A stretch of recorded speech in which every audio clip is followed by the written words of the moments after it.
going to kind of build on the posterior chain of the body, but we're going to work on it from a different angle. So I want you to lie on your stomach. So now again, gravity is pulling this way. So we are going to lift everything up using your lower back and your butt and your hamstrings and your arms, or the back of the arms. Excellent. So this is called a back extension, or a Superman, or a Cobra in yoga. There's lots of different terms for this. So this is basically doing the exact opposite of sitting. Everything that shuts down when we're sitting is now turned on. So we want to turn the light switches on your lower back, your glutes, your upper back, hamstrings, calves. Point your toes out. You get the calves working too. Excellent. Good.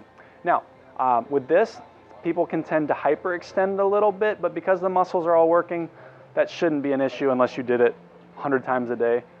Let's come down just a little bit there, but then let's bring the arms up higher. So this is working your latissimus dorsi, your rhomboids, your erectors of your spine, glutes, hamstrings, calves. If you're pointing your toes, you get the calves working. Good. Back of the triceps, posterior deltoids, and again, gravity's pushing on the head, so the extensors of the neck are working as well. All right, take a break. Good job. So you can do that after road trips. If you've been sitting watching a movie for 2 hours, it's good. This is one of your homework assignments, another one. I want you to start doing this on a daily or every other day basis, depending on how often you're sitting. If you're sitting a lot, you can do this a lot. If you're not sitting a lot, you don't have to do this as much. But this is basically undoing what sitting is doing to you. Okay, I'm going to give you a variation which is going to make it a little more challenging. Let's lift everything back up to that starting position.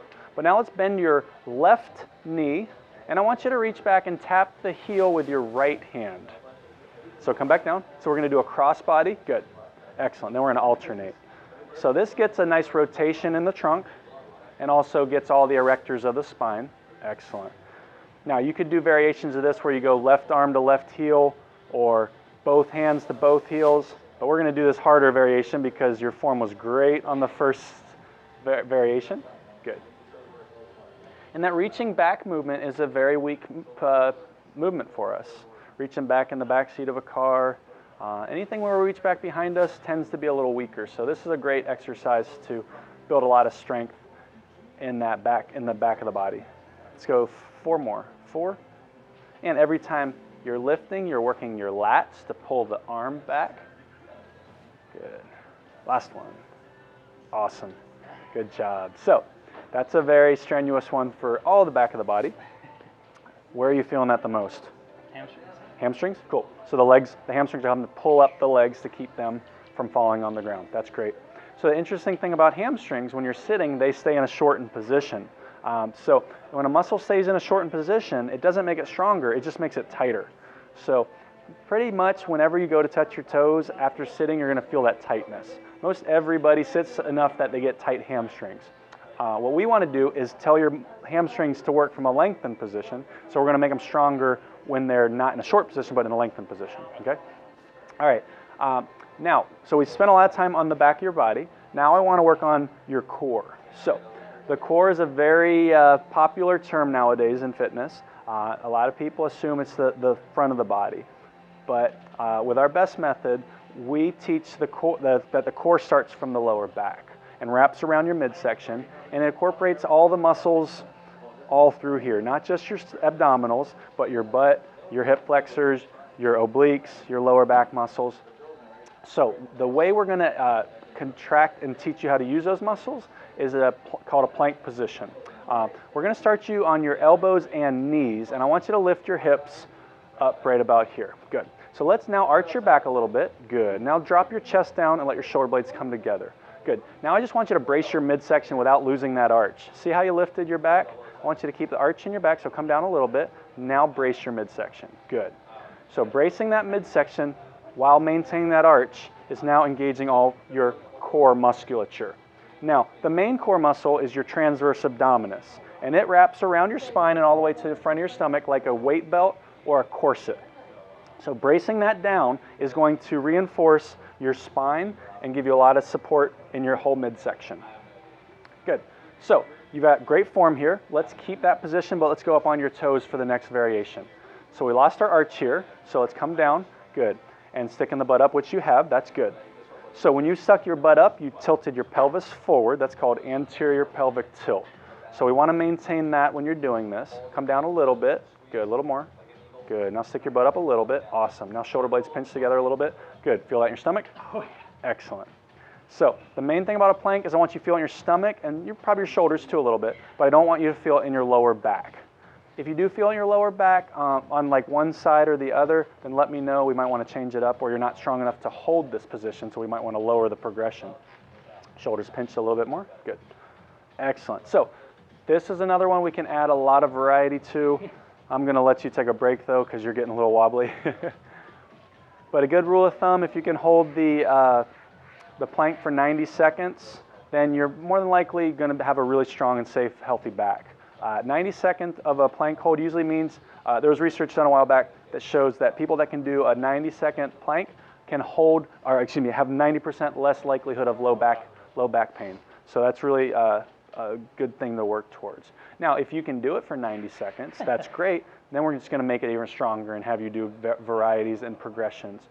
So we could put your elbows on something unstable. We can have you do it on one arm, one leg, or have, just vary up the limbs that are involved.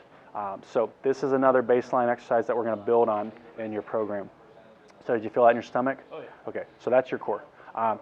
The abdominal muscles that people do when you're doing sit-ups, let's actually flip on your back. Let me go give you a little demonstration on what your six-pack muscles do.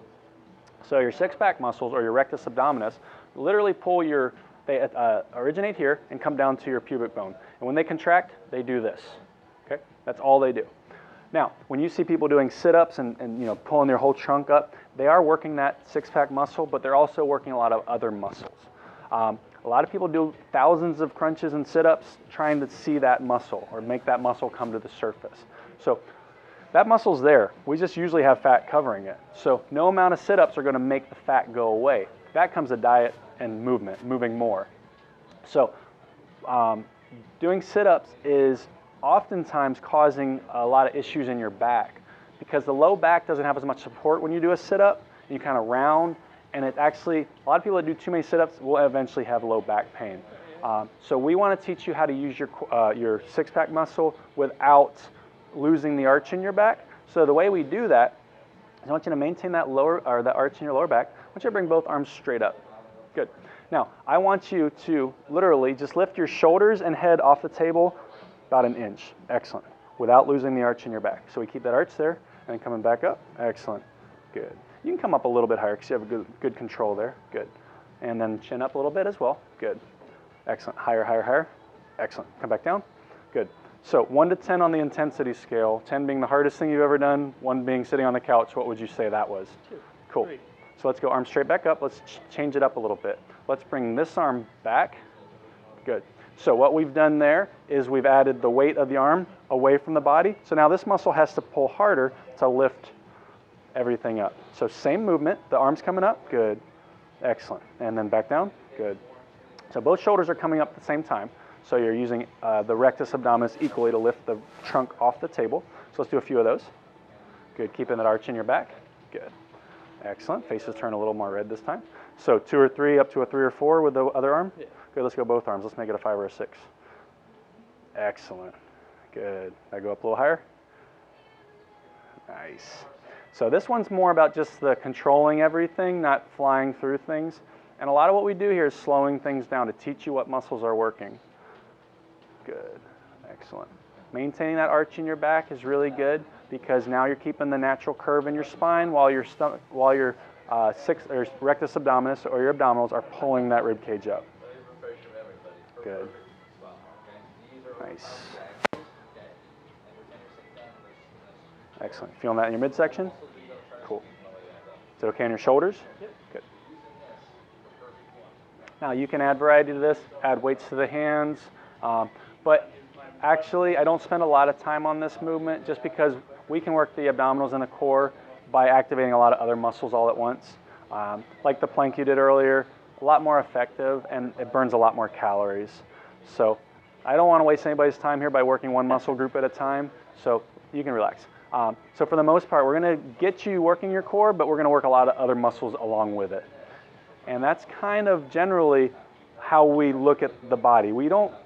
isolate muscle groups unless we're trying to turn them on or off. But we want to, in your work,